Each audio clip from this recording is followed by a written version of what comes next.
During a 4-day vacation in Disney World, what do you need to put at the top of your itinerary? What strategies should you use to get on all the best rides? And will a park hopper ticket come in handy? Find out the answers to all of this and more today on DFB Guide.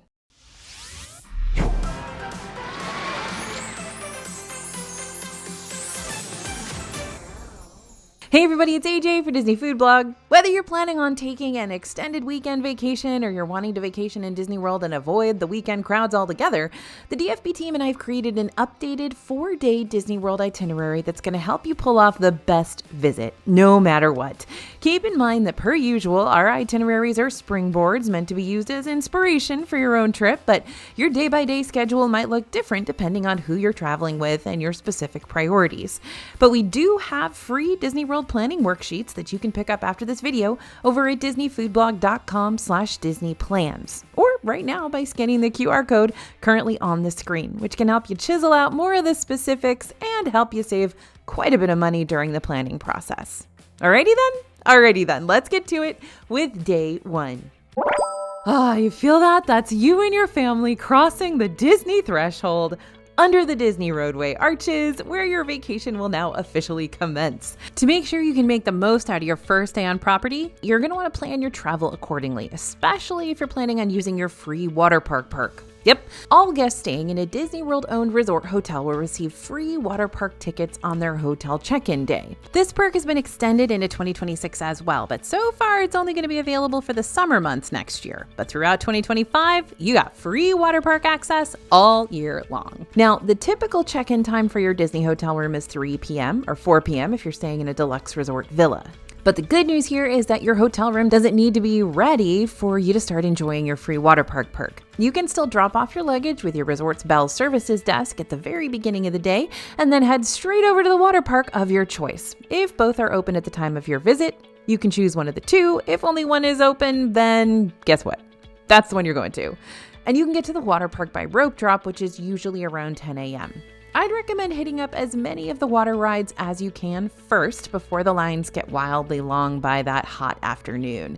Then you can spend the rest of the day floating around the lazy river and hitting up the wave pool or eating Dole Whip out of a bathtub-shaped bowl. The water parks tend to close pretty early, like around 5 to 7 p.m. depending on when you go, which is going to give you enough time to jump over to Disney Springs next and grab yourself a nice dinner. Warning, Disney Springs in the evenings can be a bit of a cluster, especially if you're visiting during the weekend. So I'd highly recommend making reservations as far out as you can to secure your table somewhere. Also, try to get there about an hour in advance just in case you have trouble parking. On the My Disney Experience app or the Disney World website, the earliest you can start making reservations is 60 days before your visit.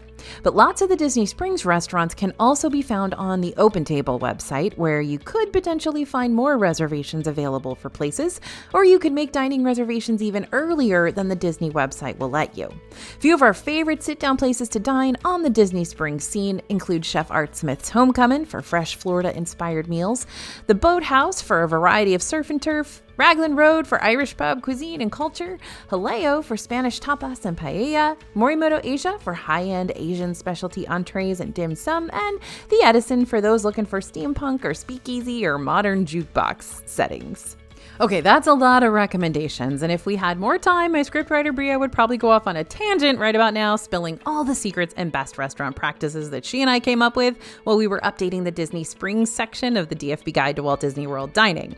But time's not on our side at the moment. Fortunately, if you've already picked up the guide over at dfbstore.com, then you've got all the time in the world to learn about every single Disney World restaurant, including our very special Disney Springs tips about how to save money on boozy drinks, which restaurants have live music, and where you can find hidden brunch offerings. But there are a whole lot of other restaurants at Disney Springs, and we like a lot of them, so definitely check out our best restaurants in Disney Springs video or best things to eat in Disney Springs video for a few more suggestions.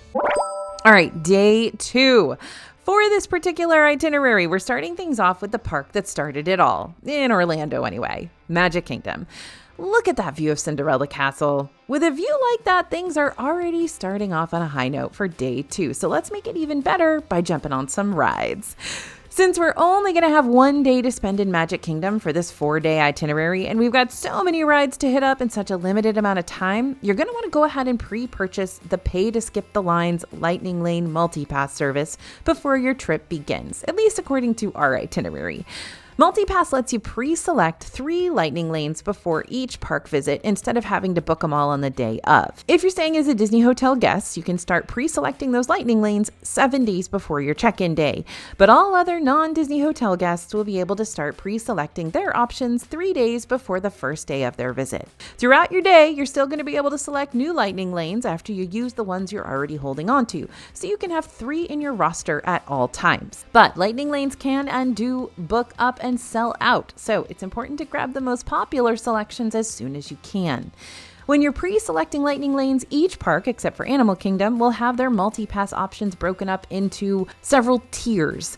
You're only allowed to pre-select 1 lightning lane from the top tier, but you can select your other 2, or even all 3, from the second tier. Here's what the system looks like. Don't worry, tiers disappear once you've used your first lightning lane of the day. It's just a pre-selection thing so that not everyone can pre-choose all the most popular rides, and everyone gets a chance to pick one of them. But with so many pre-selection options, what are you going to choose? Well, I'd recommend locking in Tiana's Bayou Adventure from Tier 1, as well as Haunted Mansion and Pirates of the Caribbean from Tier 2.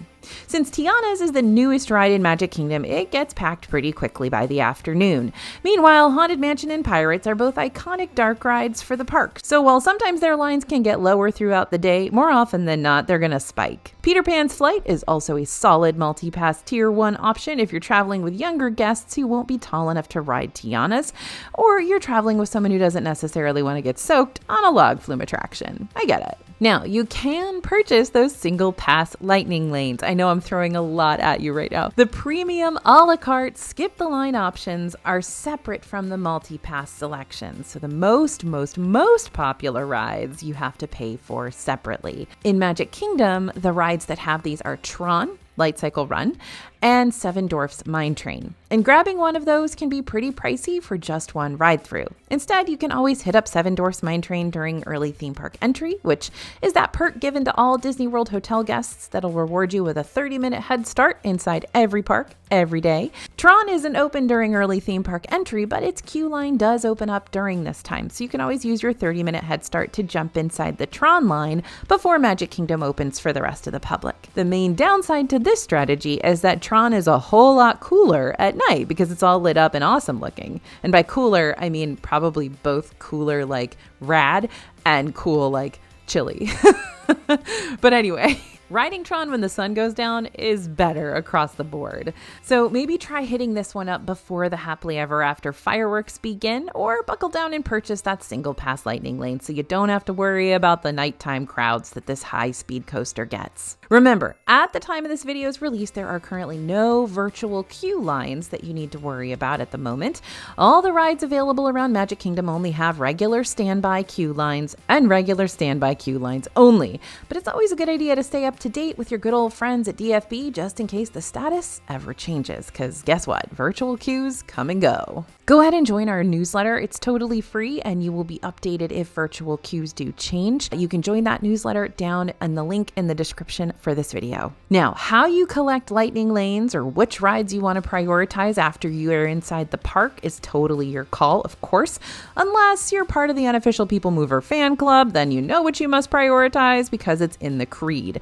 But I'd say if you ever see a former Tier 1 lightning lane selection pop up during your Magic Kingdom day, go ahead and snag it, since you know those lines will get longer than the former Tier 2 options get. It's also important to keep an eye on your My Disney Experience app map, since it'll post live updates of ride wait times all day long. And by the way, if you're going to be staying at a deluxe Disney resort during your upcoming 4-day getaway, check to see if extended evening hours are available for Magic Kingdom and adjust your itinerary accordingly so you can use that deluxe resort privilege if you've got it. Extended evening hours happen on certain nights inside select parks, giving deluxe resort guests only the opportunity to stay inside these parks for up to 2 hours longer than everyone else. This can be a super great opportunity to hit up any rides that had too long of lines during those regular park hours. Or, you can just ride in a Haunted Mansion Doom Buggy over and over and over again to decompress and sit with your thoughts. Whatever works for you. All right, Magic Kingdom doesn't just have a lot of rides, they have a lot of shows too. You don't have to do them all, especially if you're wanting to prioritize the rides above all else, but I definitely recommend choosing at least one or two of those indoor shows to watch in the afternoon. That way you can take a break from the back-to-back ride lines, sit down inside the AC for a bit, and still enjoy some of that classic Magic Kingdom entertainment. Country Bear's Musical Jamboree was revamped back in summer 2024 and now features classic Disney songs sung in new rockabilly and country varieties. I do love what Disney's done with this show. I know it's maybe not the popular opinion, but it's a lot of fun, and it's nice to see the Country Bears revamped instead of totally replaced like they were out in Disneyland. Walt Disney's Enchanted Tiki Room is one of those shows you gotta see at least once in your life, since the OG version out in Disneyland was the first ever attraction to feature audio animatronics. I like grabbing a Dole Whip from the nearby Aloha aisle before tucking into this show, cause a pineapple ice treat inside a tropical hideaway, what's not perfect about that? Kids might not be as thrilled to watch Carousel of Progress over in Tomorrowland, but I sure enjoy it. It's fascinating to see how average home life has evolved across the ages through technology and progress, and the full cast of audio animatronics is fantastic. This is just pure history in motion, and it's Disney history in motion at this point too. Not to mention the theater rotates through 4 different scenes, and that's pretty cool stuff in and of itself. Now, if you're more of a parade fan, updated parade times for Festival of Fantasy can be found on the My Disney Experience app on the day of your visit, and the parade does move around every once in a while. Time-wise, not geographically. The parade starts in Frontierland, it weaves through Liberty Square, and ends after making its way down Main Street, USA. If you happen to be visiting Magic Kingdom when the new nighttime parade, Disney Starlight Dream the Night Away, premieres, you're definitely going to want to stick around for that to see the brand new floats and state-of-the-art technology that'll bring this new experience to life each evening.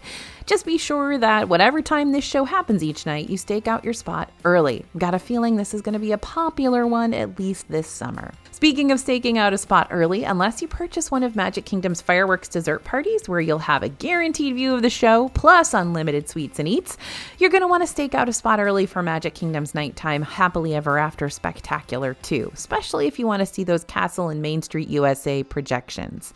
Start looking for a place to set up camp for your group about 30 minutes before showtime. Your best views are going to be down Main Street USA near the Partners statue or toward the front gates close to the flagpole.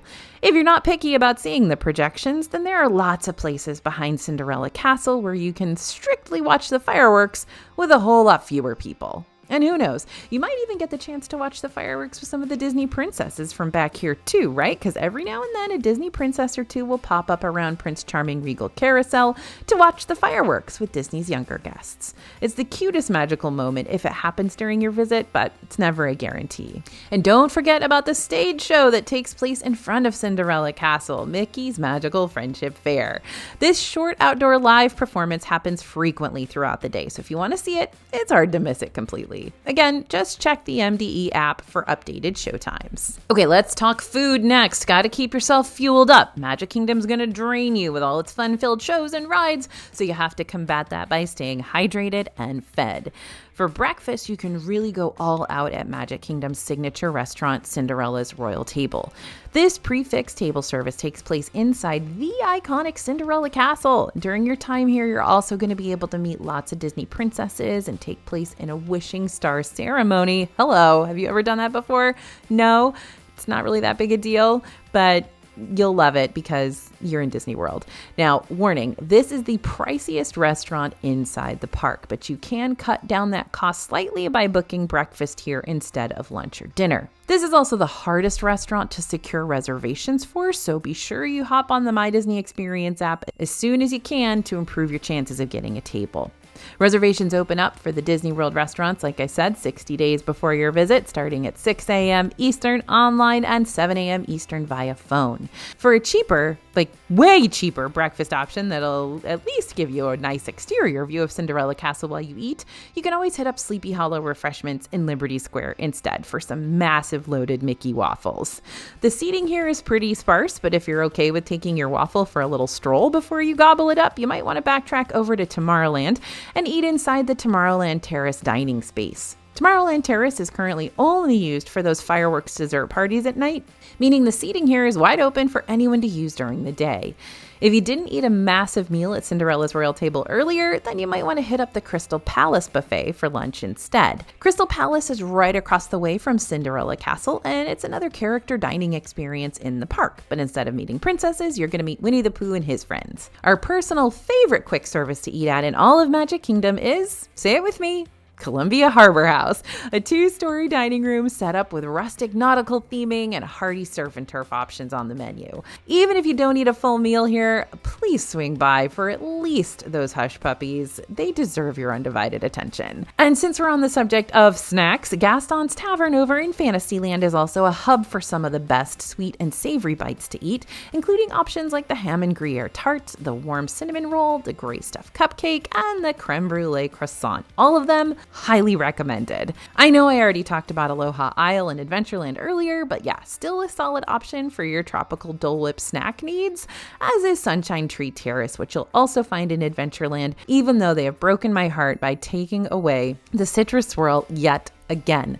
I really don't know what we need to do to get it back, but we are going to fight. And that brings us to dinner, which once again, you can either spend more on or spend less on. This will probably all depend on how much you've snacked throughout the day or if you've already eaten a huge expensive meal earlier on. If you've got stomach space to spare and you're looking for a lot of laughs throughout your dinner too, then Skipper Canteen inside Adventureland is an extension of the Jungle Cruise ride through and through. From the international entrees to the adventurous mementos displayed in each dining room to the pun-happy skippers who will be serving you food and jokes all dinner long. But for something that's a bit cheaper and more taco-focused, Pecos Bill Tall Tale Inn and Cafe is a quick service in Tomorrowland with a hearty menu of Tex-Mex that won't break the bank, and we will highly recommend the tamales every single time. Okay, how about a little extra magic here for day 2? It's really easy to get caught up in all the Magic Kingdom food and shows and rides that you forget to stop and appreciate the details of each land. So if you need some extra magic to pad your day with,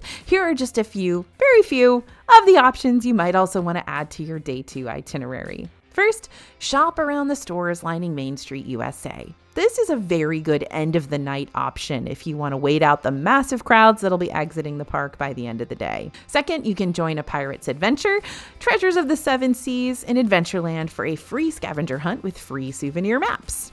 Great to do if all the lines are just super, super, super long and you've got a little kid and they desperately need to be entertained. 3, if you're able, visit Tom Sawyer's Island or ride the Liberty Square riverboat one last time before they close for good. These areas will be reimagined into a new Cars Land area later on in the future, so we really only have a few months left to ride these. 4, you can send a letter to Santa inside the Ye Olde Christmas shop in Liberty Square and maybe purchase a personalized ornament souvenir while you're at it. 5, get pixie dusted for free from a fairy godmother cast member. You're going to find them out and about, ready to sprinkle glitter and wishes at Sir Mickey's or Bonjour Village Gifts in Fantasyland. 6, meet Stitch. This is definitely a suggestion straight from my scriptwriter Bria, who is a proud millennial Stitch fan at her core. Stitch comes out periodically to greet guests in the Tomorrowland area, and sometimes he's stationed in place, and sometimes you'll find him wandering freely, getting up to shenanigans. But if you want to know when he's likely to make an appearance, just check your My Disney Experience app. All right, we made it to day 3. Now, day 2 kind of felt like multiple days, right? If you need to recoup from your jam-packed Magic Kingdom visit before starting off day 3, totally give your family some time to sleep in this morning. I promise it won't throw off your entire day. In fact, it might just save your day from ending on a rather cranky note. But if your group is all bright-eyed and bushy-tailed and ready to go, then it's time to test out your park hopping skills. A park hopper add-on for each of your tickets gives you the ability to jump between parks as much as you want to in a single day. This ability is nifty, but it'll make your tickets pricier too, usually by $65 or more per day per person. During this example itinerary, I'm only going to be using the park hopper option for day 3, but keep in mind that a park hopper cannot be purchased for just one single day of your trip. It's all or nothing, so you'll have to pay for a park hopper add-on for every ticket you've got, even if you're not planning on park hopping on some of those days. It's just an extra expense that you and your family will need to decide if it's worth the splurge or not. So, which parks are we going to be jumping between today? Let's start with a morning visit to Animal Kingdom and wrap up the day with a Hollywood Studios marathon. Since we're hitting the ground running today, we're keeping breakfast light, quick, and cheap. Make sure to purchase a few breakfasty snacks before your trip, like dry cereal or granola bars, frosted Pop-Tarts. Don't listen to Bria, she's gonna lead you astray, so that you don't have to drop a whole bunch of money each morning on heavy or pricey Disney breakfasts. If your family decided not to sleep in, wow, first of all, but Animal Kingdom is a good park to use your early theme park entry head start for, since it's the park that typically has the earliest opening time across all four. But I can't stress this enough. Don't force yourself to wake up super early if you know your family would benefit from catching a few more Z's instead. Animal Kingdom doesn't have a whole lot of rides at the moment, so whether you use your early theme park entry benefit or not, you should still be able to conquer all of them that you want to before jumping over to Hollywood Studios this afternoon. That being said, grabbing a single pass lightning lane for Flight of Passage, not a bad idea, since it's going to be the ride that draws the biggest crowds in Animal Kingdom all day long. I'd also recommend purchasing a multi-pass for this day 3 park hopping adventure, because you can use multi-pass to your advantage in one of two ways. Strategy 1, you'll use them back-to-back for Animal Kingdom to knock out all those rides as early on in the day as you can. Then you can start booking new lightning lanes for your Hollywood Studios rides, as long as there are still decent ones available. Or strategy 2, this is where the real magic comes in. You stick with pre-selecting lightning lanes for 3 of your most anticipated Hollywood Studios rides and rely on the shorter early morning crowds for the Animal Kingdom ones. Then by the time you jump over to Hollywood Studios, you know for a fact you've already got 3 lightning lanes lined up and ready for you to use. But you might not be able to book a whole lot more of them after that. If you choose strategy 2, I'd recommend pre-selecting Slinky Dog Dash from Tier 1 and Tower of Terror or Toy Story Mania from Tier 2. Okay, back to Animal Kingdom for now. Since Animal Kingdom currently has 6 rides to its name, you're going to have plenty of time to go see at least one of those live Broadway-style shows inside the park if you'd like to. The first is Festival of the Lion King, which is located in the Africa section. Festival of the Lion King is a giant party. There's singing, there's dancing, there's giant puppets, and there are tumble monkeys. It might not give you the full Lion King story, but it will give you a whole lot of pageantry and opportunities to interact with the players on stage. The second show is Finding Nemo, The Big Blue and Beyond. Much like Festival of the Lion King, the seating is stacked here, so getting a good view of all the aquatic puppetry going on isn't too terribly challenging. Though the further back you sit, the more you'll be able to see the whole big picture. This show is going to give you the full story of Finding Nemo, but in a much more abbreviated version versus the full-length Pixar film. Both Festival of the Lion King and Finding Nemo, Big Blue and Beyond have multiple performances throughout the day, so check those showtime guides and plan to get in line for either one 15 to 20 minutes before the theater starts letting guests in. For lunch, you may want to backtrack over to Pandora to order a customizable bowl or cheeseburger pods from the Satuli Canteen quick service. Though I wouldn't blame you if you dropped everything to enjoy a nice relaxing meal and drinks over at Nomad Lounge instead. Nomad Lounge doesn't take advanced dining reservations, as many of you know, but you will need to put your name on the walk-up wait list for it just as soon as you can, since this place can get poppin'. Nomad Lounge waitlist opens up each day around 10:30 or 11 a.m. And for a little afternoon pick-me-up before jumping over to Hollywood Studios, might as well grab a sweet or savory snack from the Dinoland USA area while you still have the chance.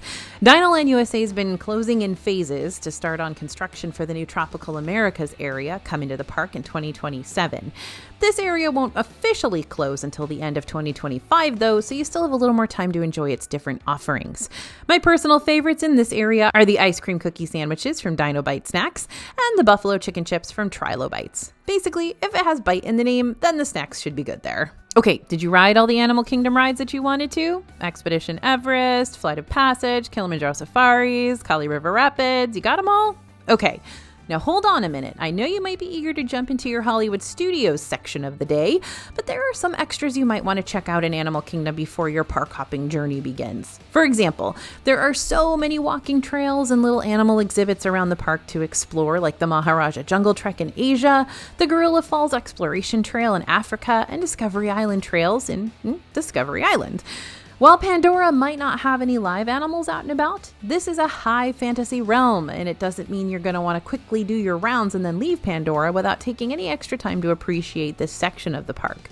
The theming makes it one of the prettiest lands to explore, not just in Animal Kingdom, but in any Disney vacation destination, period. Don't forget to put your hand on the glowing pink spot on the Flasca Reclinata plant while you're entering or exiting Pandora too, because it's going to respond to your touch and spew some water. And if you're looking for a peaceful break away from the thick of Animal Kingdom crowds, you can always hop on the Wildlife Express train and make your way to Rafiki's Planet Watch. Here you're going to be able to experience the affection section, that's the Animal Kingdom petting zoo, take a live sketch class at the animation experience, meet Rafiki and Timon, ogle the creatures inside the amphibian, reptile, and invertebrate windows, and see a live veterinary treatment room where a wildlife procedure could be happening on the day of your visit. Okay, hope your park hopping muscles are good and stretched because it's time to start working them out.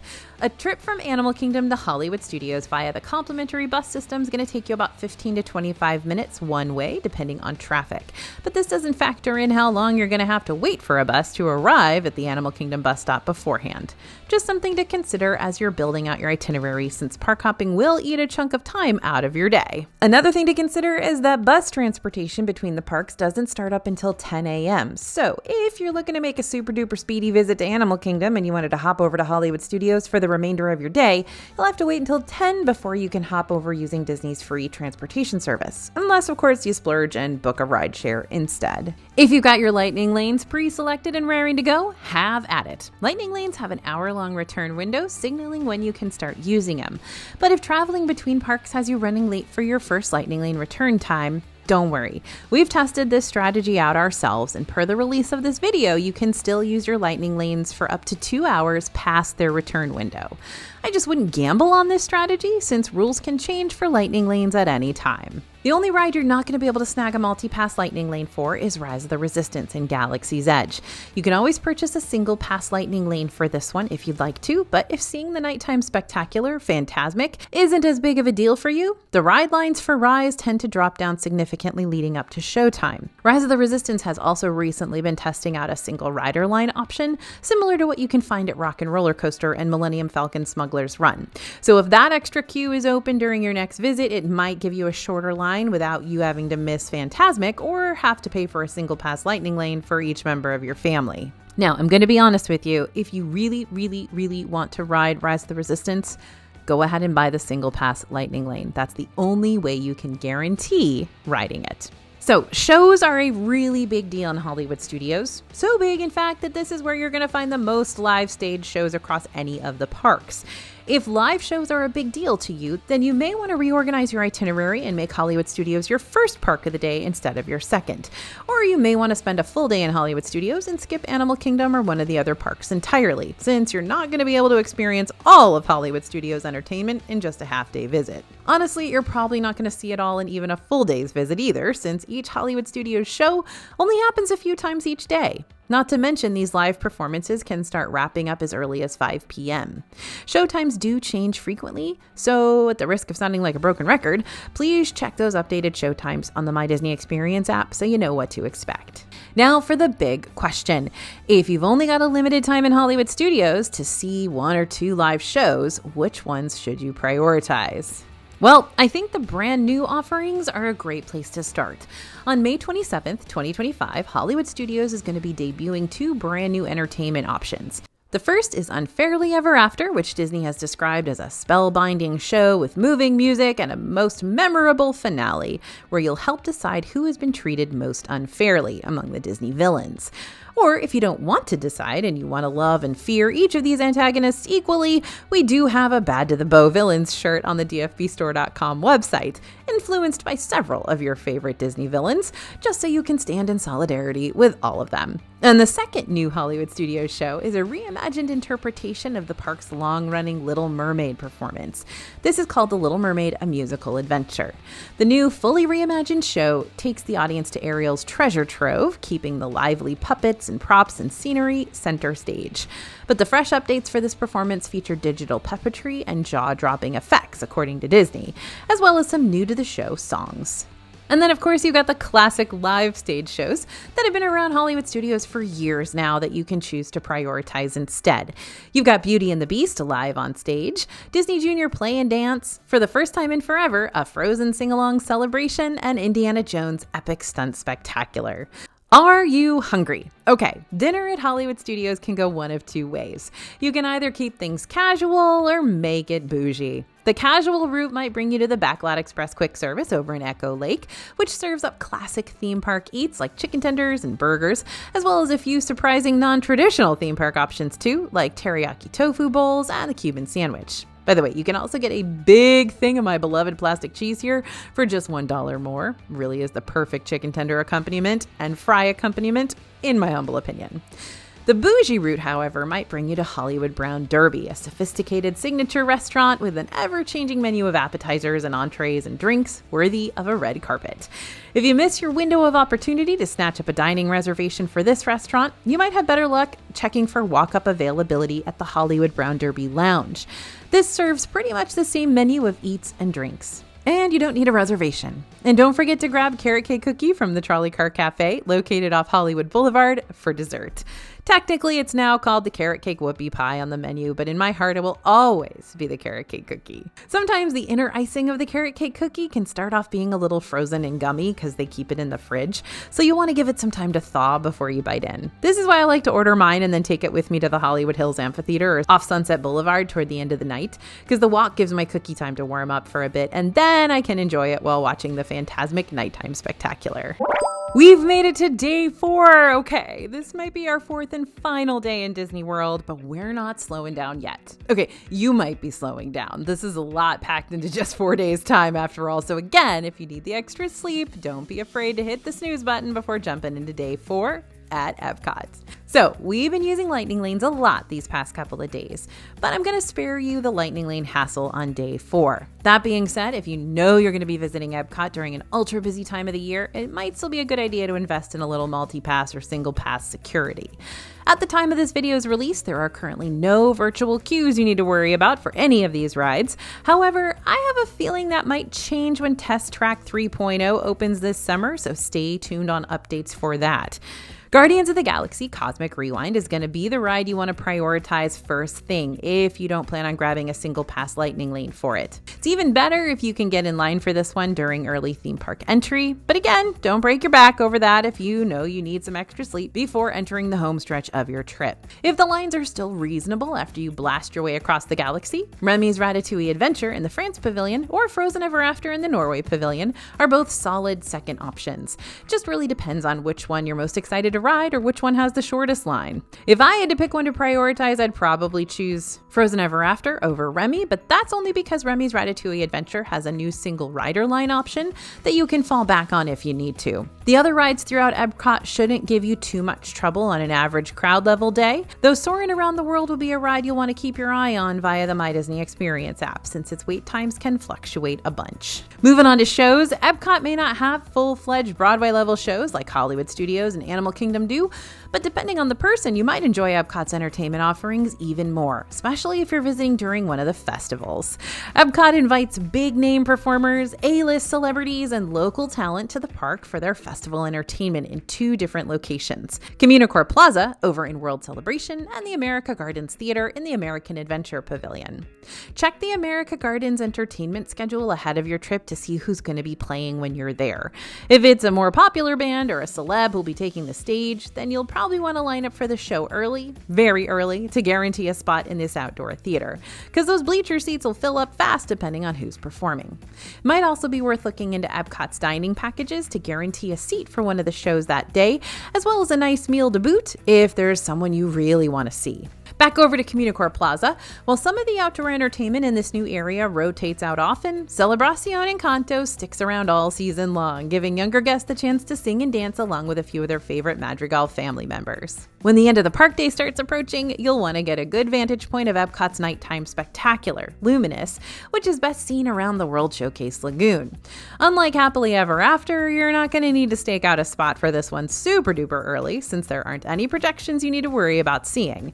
This whole show mainly happens up in the sky, with a few fountain effects springing out over the lagoon itself. That being said, if you want to enhance your fireworks viewing experience, consider booking a fireworks dining package for Rose and Crown in the UK Pavilion or a Spice Road table in the Morocco Pavilion. That way you'll have reserved show seating at either one of these restaurants and, much like the festival dining packages I mentioned earlier, really good food to go along with it. And don't forget the Beacons of Magic light shows that happen on Spaceship Earth each evening.